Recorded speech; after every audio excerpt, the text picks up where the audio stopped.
Video तो viral होने वाली है। इस बच्चे की वीडियो जो कि तुहाडी स्क्रीन में चल रही है सामने, ये बच्चा कौन है, कित्थों दा है और इसका की कारनामा की है।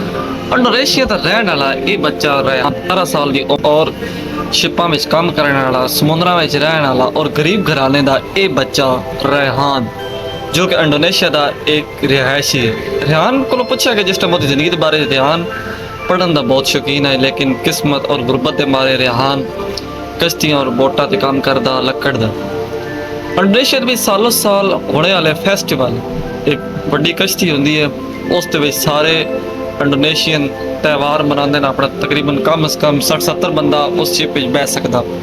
60-70 मीटर लंबी ये शिप इतनी वड्डी होंदी है कि इस नो हर बंदा वो कंडाले की मदद नो चलाना और अगे एक बच्चा सेलिब्रेट करदा, अगे एक बच्चा सैलीब्रेट करता, ओदा नाम होंदा रेहान। रेहान इस गल का इस बारी ये ना पता कि ओदा इवेंट पूरी दुनिया में इतना मशहूर हो जाना है कि ओदे ख्वाब ख्याल विच नहीं। मोहम्मद रेहान की किस्मत इस तरह मशहूर हुई है कि जनाब के इस दफ़ा गवर्नमेंट ऑफ इंडोनेशिया ने उन $10 बिलियन देने का इनाम मुकर्रर किया और आइंदा यह ध्यान नहीं कराई है कि फेस्टिवल पूरी दुनिया में मुनक्कद किए जाते हैं। सो कि 44 मुल्कों में रेहान की ये वीडियो फुल ट्रेंडिंग में, हर खिलाड़ी हर बंदा रेहान का एक कल्चर जनाब प्रमोट कर रहा है।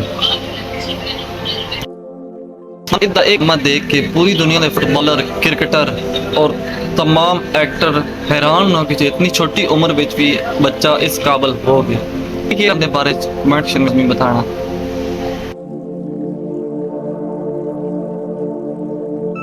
वीडियो ट्रेंडिंग में चल रही है, ये कोई है इस वक्त ताज़ा तरीन दी वीडियो नहीं, ये तकरीबन गुज़श्ता 6-7 महीने पहले दी वीडियो है। अगर वीडियो पसंद आई है तो चैनल को लाजमी सब्सक्राइब कर देना। बहुत बहुत शुक्रिया।